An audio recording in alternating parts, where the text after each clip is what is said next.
No. No. Candy. You want to do it? No. Don't play. Okay. Don't play. Ooh. Cause they don't get wet. Okay, I won't get wet. What's this? Cause he's run. The first kind of indication was we had an ultrasound. Well, first we had an ultrasound and they said, you're having a little girl. And so we, picked out girl names and we kind of prepared for that.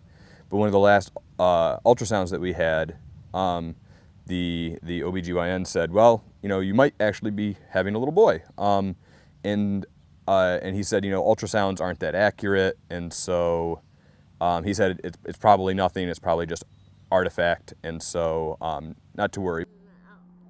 No. Fresh snowplow.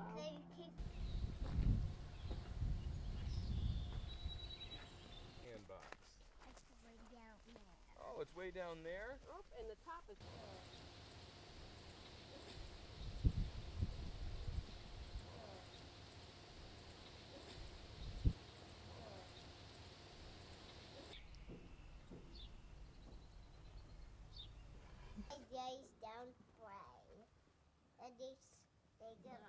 And we also wanted to make sure she got to see, the best specialists and the best providers who could, give us the answers. And it was disheartening.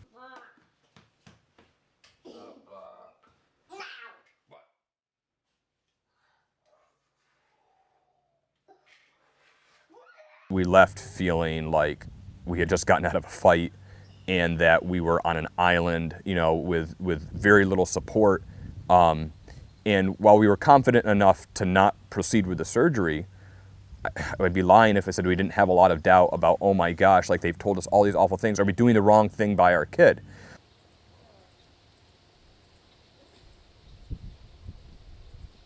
Yeah, we actually had... When you were, that was at UPMC, right? Yeah, yeah.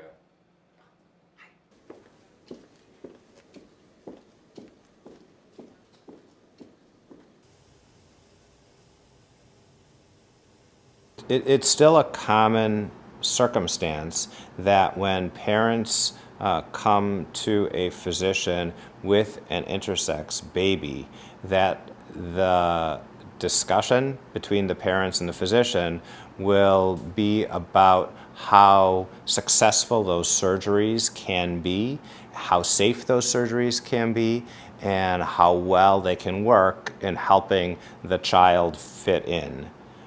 What they don't include still, for the most part, are discussions of the potential harms.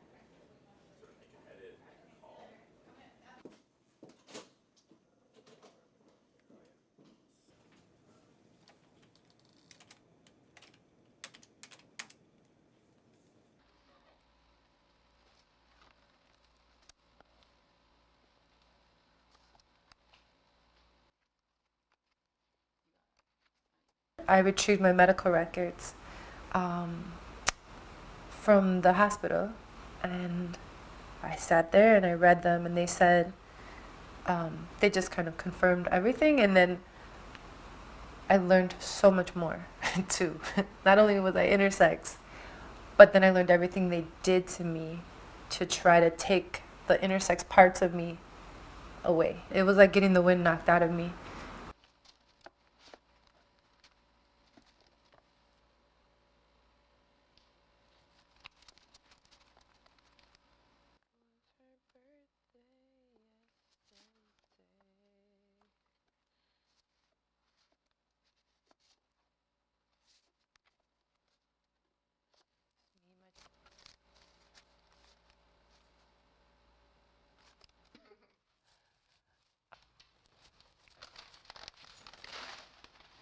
So should I close the door?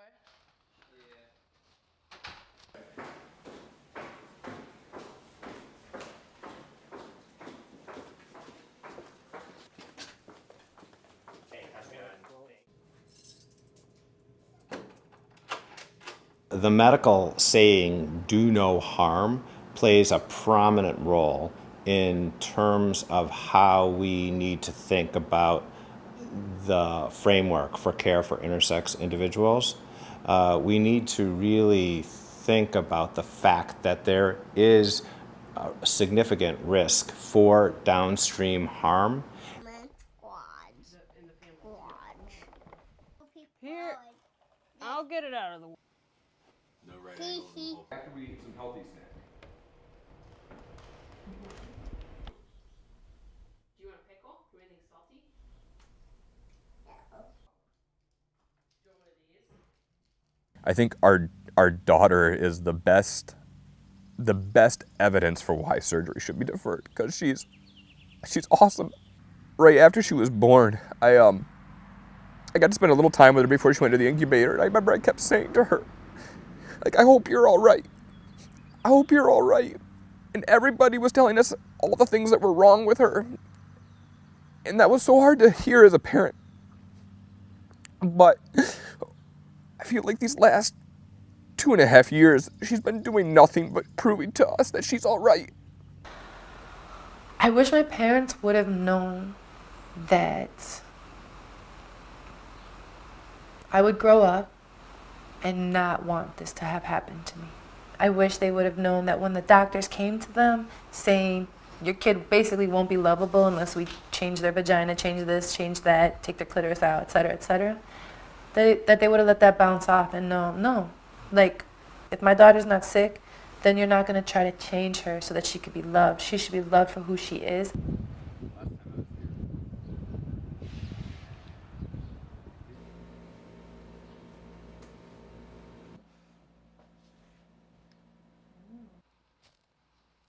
Remember Stuck Blow? Parents talked about feeling bombarded with scary and confusing information. For instance, doctors told parents that if they chose not to have surgery on their kid would be bullied at school. However, a claim like that has never been substantiated in medical literature. These surgeries carry the risk of scarring and nerve damage, infertility, incontinence, loss of sexual sensation and function, and the need to be on lifelong hormone replacement therapy. When these irreversible surgeries are conducted on children, they can have a lifelong physical impact as well as psychological trauma. When intersex kids grow up, they may want some of these operations, but that should be their decision to make. Doctors across the US continue to conduct medically unnecessary irreversible surgeries on intersex children when the kids are far too young to consent and when the operations could be safely deferred until the kids are old enough to decide for themselves. These surgeries need to stop.